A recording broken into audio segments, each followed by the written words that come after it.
Pasti masih ada pertanyaan lagi.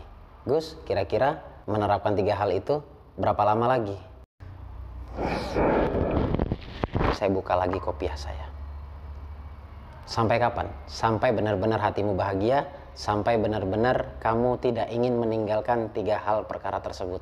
Assalamualaikum warahmatullahi wabarakatuh. Salam sejahtera untuk kita semuanya. Saya Bagus Baraja, pemilik channel Gus Baraja, ingin mengajak Anda semuanya untuk bergabung di acara atau program puncak saya, yaitu Sekolah Law of Attraction selama 1 tahun. Ya, selama 1 tahun. Ngupas tentang rahasia keajaiban doa, tentunya dengan keilmuan Law of Attraction atau hukum tarik menarik.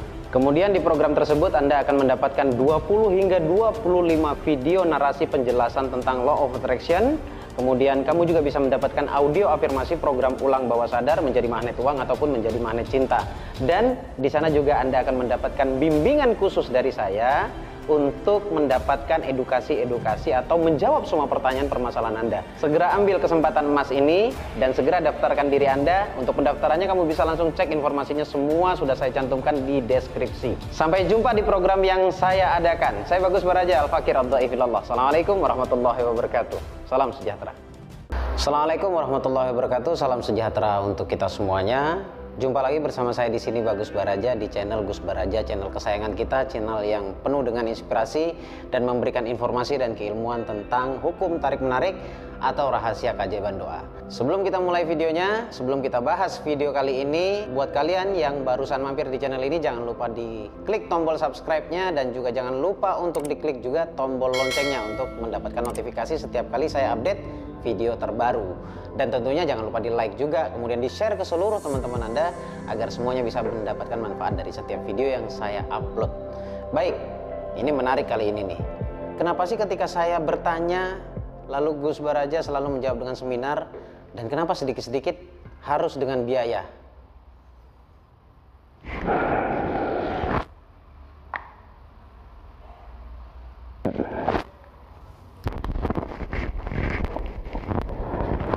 Pertanyaan model apa ini?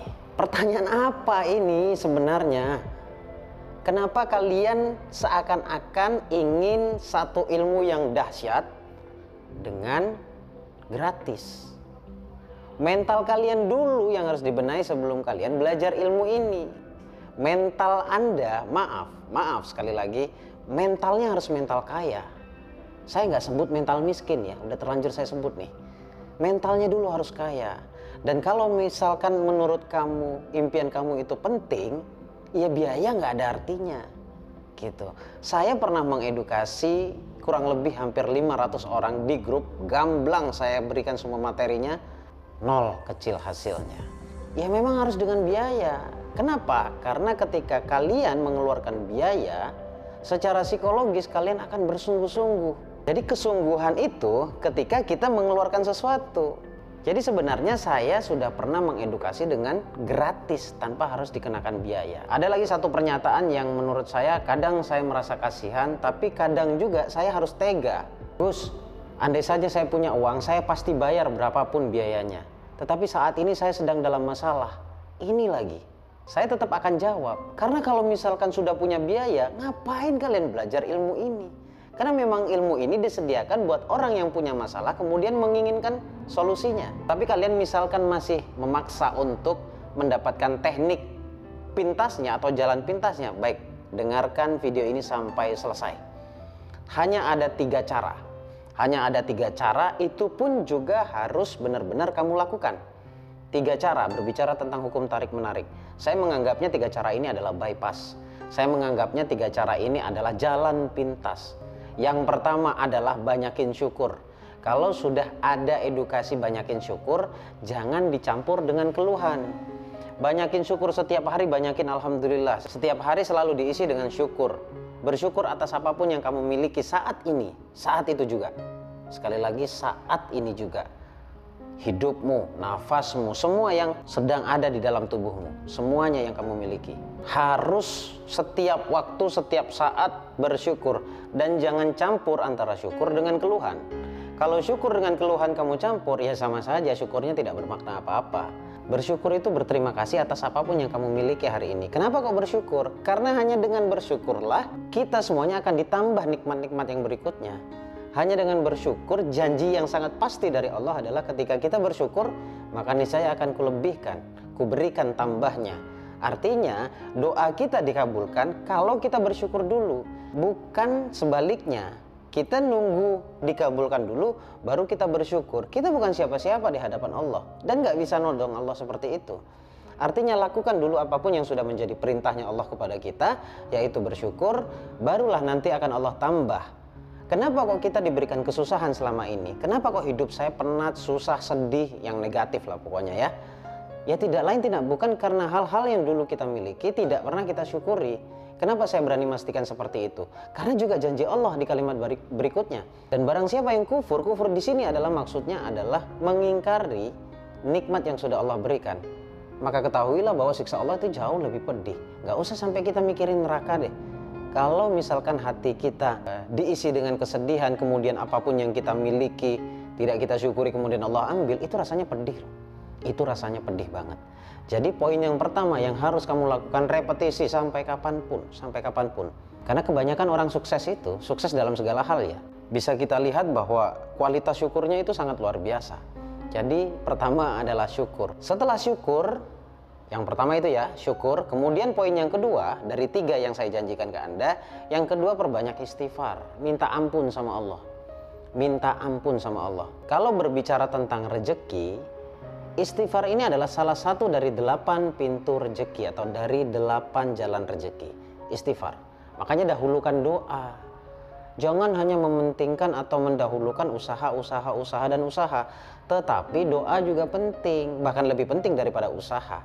Karena ketika kita berdoa, kita mengumpulkan banyak sugesti, sehingga sugesti tersebut menjadi dominan di bawah sadar, maka sugesti tersebut atau hati kita akan memerintahkan tubuh kita untuk lebih kreatif lagi dan lebih produktif lagi.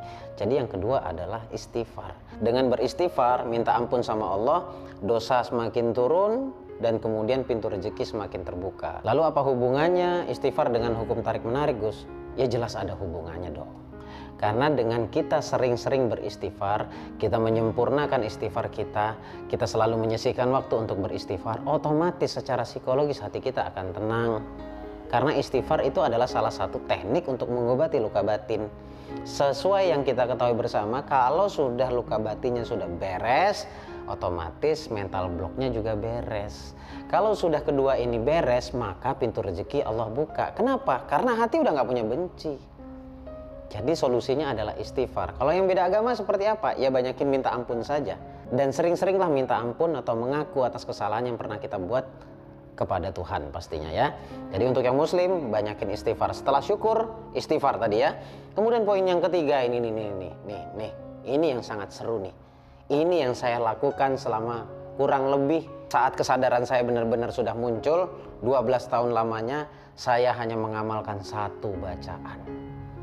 Tentunya dengan cara-cara tertentu, satu bacaan. Apa itu bacaannya? Saya hanya ingin mengahlikan sholawat. Banyakin sholawat. Sholawat apa aja yang kamu bisa, yang kamu hafal. Baik sallallahu ala Muhammad atau Allahumma sholli ala sayyidina Muhammad wa ala ali sayyidina Muhammad. Ataupun sholawat-sholawat yang khusus. Dan pastikan kamu sudah pernah diijazah ya kalau misalkan sholawat-sholawat yang khusus. Tapi sholawat yang umum, yang tidak kalah juga keajaibannya, ya sholawat pendek itu. Artinya sholawat itu mudah, bahkan tanpa batas. Bagi perempuan terutama nih ya, yang biasanya dalam kurun waktu 1 bulan kan ada masa di mana masa tersebut disebut dengan haid, itu pun membaca sholawat tidak jadi masalah, tidak dilarang. Tidak ada larangan apapun. Itu kenapa saya mengatakan bahwa sholawat itu tanpa batas. Nah sekarang pertanyaannya, apa hubungannya sholawat dengan loa? Apa hubungannya sholawat dengan hukum tarik menarik? Banyak banget. Nih contoh sederhana ya, kalau misalkan teman-teman sedang ingin mobil misalkan, kemudian kebetulan pas lagi ke mall ketemu mobil yang diinginkan. Orang-orang yang paham akan kekuatan sholawat, akan barokah atau karomah dari sholawat, dia akan datengin itu mobil lalu kemudian ditepuk. Allahumma sholli ala sayyidina Muhammad wa ala ali sayyidina Muhammad. Ya Allah, saya pingin ini. Ya Allah, tolong kabulkan ini doa saya. Ini permintaan saya kepadamu ya Allah. Allahumma sholli ala sayyidina Muhammad wa ala ali sayyidina Muhammad. Awali dengan sholawat, tutup dengan sholawat. Jadi berdoa dengan happy. Sekali lagi saya ulangi, 3 hal ya. Yang pertama adalah banyakin syukur tanpa keluhan sama sekali kalau bisa. Nggak usah sibuk berkeluh kesah atas sesuatu yang belum kamu miliki, tapi sibuklah bersyukur atas apa yang kamu miliki. Itu yang pertama. Kemudian yang kedua, hubungannya dengan terapi luka batin, banyakin istighfar. Karena istighfar juga salah satu dari 8 pintu rezeki atau 8 jalan rezeki. Dan juga fungsinya untuk mengobati luka batin. Ketika luka batin atau mental block kita sudah beres dengan repetisi kita membaca istighfar, meminta ampun sama Allah, maka semua goal kita lebih mudah untuk kita tarik. Yang terakhir adalah, ini menurut saya seperti untuk menambah kecepatan, yaitu perbanyak sholawat. Jadi ada 3 rumus, 3 hal yang harus kamu lakukan, dan ini sering banget saya lakukan, sampai detik ini saya masih lakukan. Karena kalau berbicara loa, kamu cukup menerapkan 3 hal ini, cukup 3 hal ini. Insya Allah semuanya akan Allah jawab dan semuanya akan Allah bahagiakan dengan 3 hal ini. Pasti masih ada pertanyaan lagi. Gus, kira-kira menerapkan 3 hal itu berapa lama lagi? Saya buka lagi kopiah saya. Sampai kapan? Sampai benar-benar hatimu bahagia, sampai benar-benar kamu tidak ingin meninggalkan 3 hal perkara tersebut. Saya Bagus Baraja, Al-Fakir Ad-Dhaifillah. Assalamualaikum warahmatullahi wabarakatuh. Bahagia selalu untuk Anda. Barakallah.